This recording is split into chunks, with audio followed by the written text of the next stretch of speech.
Entrevista da semana. O repórter Diego Souza conversou com Tiago Tavares, da ONG SaferNet Brasil, sobre direitos humanos na internet. Acompanhem. Tiago, a internet ela consegue promover e violar os direitos humanos ao mesmo tempo. Queria que você explicasse então um pouquinho dessa dualidade.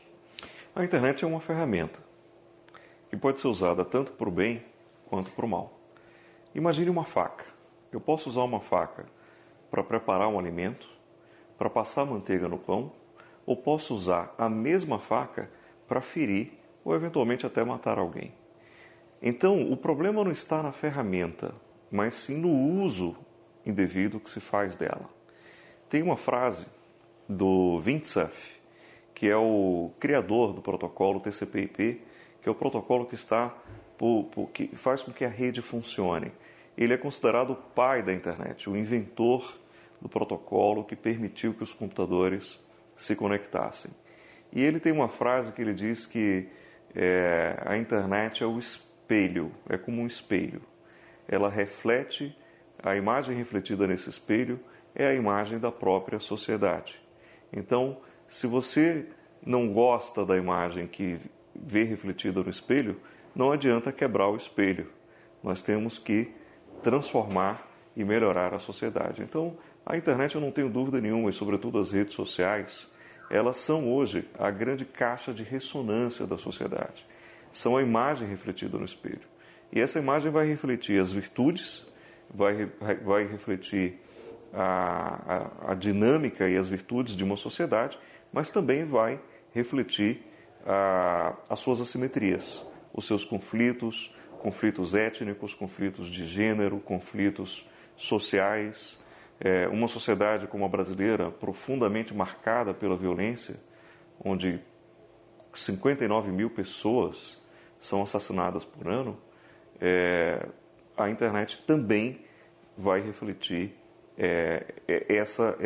esse traço marcante da sociedade brasileira, não é? Que tem na violência um dos seus maiores desafios a ser superados. Então, eu não tenho dúvida de que essa vitrine, não é? Essa caixa de ressonância, ela pode ser, se bem utilizada, ela pode ser um espaço de exercício de direitos, de promoção da cidadania, de valorização da diversidade, de respeito às diferenças, mas também ela pode expor na vitrine aquilo que mais nos envergonha, aquilo que mais nos preocupa enquanto brasileiros, que somos obrigados a viver numa sociedade profundamente marcada por todo tipo de violência. Quais são as principais violações que ocorrem hoje no Brasil? Existem violações a direitos de crianças e adolescentes. Então, crianças e adolescentes que foram vítimas de abuso sexual e que tiveram imagens desse abuso registradas na forma de fotos ou vídeos, essas imagens acabam circulando pela rede. E nesse aspecto é interessante porque esses crimes, essas imagens, elas são a prova material de um crime que aconteceu fora da internet. Mas que quando essas imagens são colocadas na rede, outras pessoas acabam tendo acesso, muitas dessas denunciam, e é a partir da denúncia feita pela própria rede que aquele crime que aconteceu entre quatro paredes acaba sendo investigado. E a prova disso é que a Polícia Federal já prendeu nos últimos anos mais de 500 pessoas no Brasil que usaram a internet para divulgar ou publicar imagens de abuso sexual contra crianças e adolescentes. Então, a rede ela pode ser também uma grande aliada para, ao dar visibilidade às evidências materiais desses crimes, ela pode ser uma grande aliada se houver uma conscientização da população em denunciar esses crimes quando eles acontecem e quando eles aparecem, cujas evidências aparecem na rede.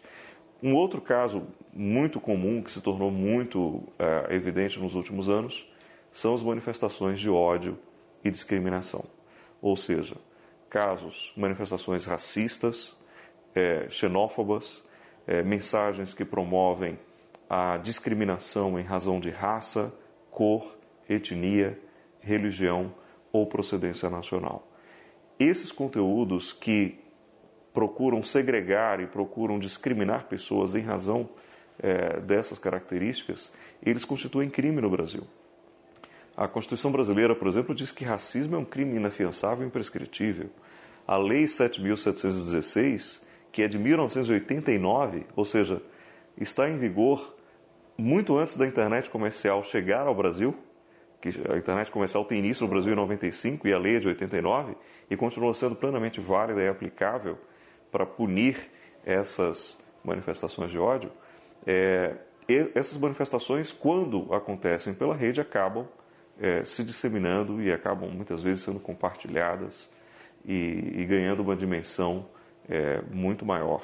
Então, essas são, eu diria, as maiores violações. Crimes sexuais contra crianças e adolescentes e, sobretudo, crimes de ódio e discriminação contra minorias historicamente discriminadas no país. É muito comum aqui no Brasil o compartilhamento de vídeos e fotos que acabam violando alguns dos direitos humanos, com materiais de tragédia ou até mesmo outros tipos de material. Queria que o senhor comentasse um pouquinho sobre isso. Olha, qualquer conteúdo que seja compartilhado sem autorização, ou, melhor dizendo, conteúdos, por exemplo, que envolvam a intimidade de outra pessoa, que teve o registro dessa intimidade, por exemplo, fotos de nudez, e que são disseminadas e que são compartilhadas sem autorização, isso, além de causar um dano irreparável à imagem de quem teve as suas fotos vazadas, gera uma repercussão civil e, eventualmente, pode gerar uma repercussão na esfera criminal.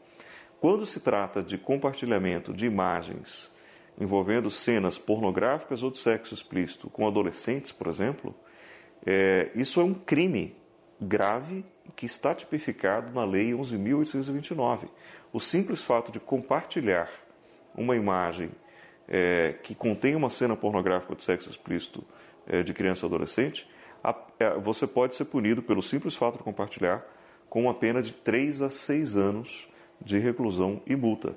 É isso que está dito expressamente no artigo 241-A da Lei 11.829, que atualizou o Estatuto da Criança e do Adolescente. É uma lei que foi aprovada em 2008 e passou a prever uma série de novas tipificações penais relacionadas à utilização da internet para a prática de crimes contra crianças e adolescentes.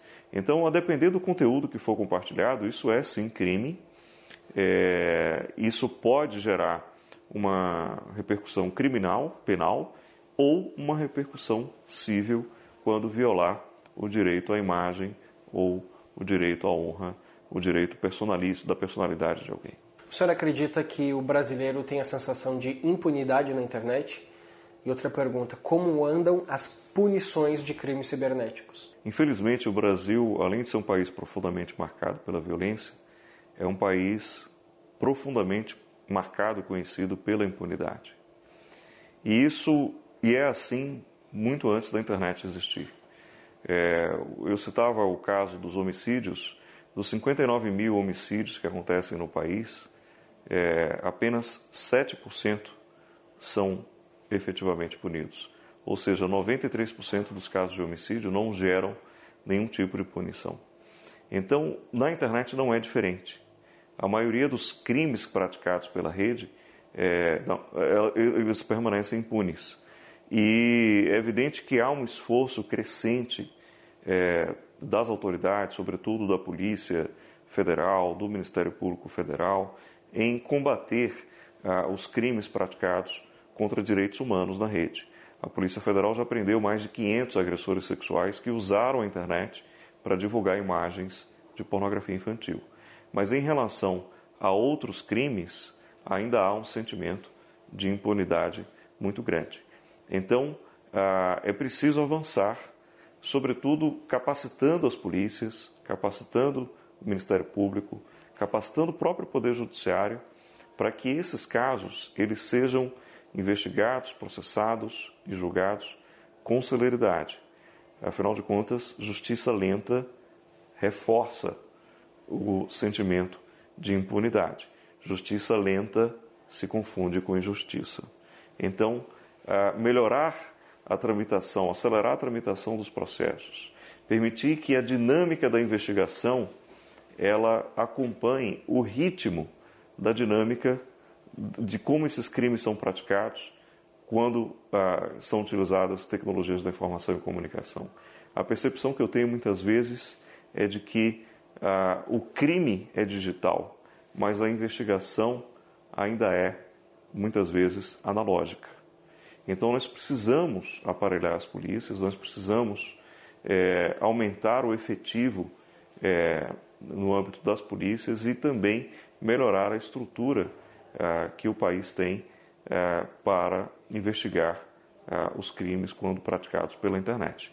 E, sobretudo, investir em políticas públicas de prevenção e educação. Afinal de contas, é melhor prevenir os crimes do que ter que puni-los. E a escola e o poder público têm um papel fundamental nisso.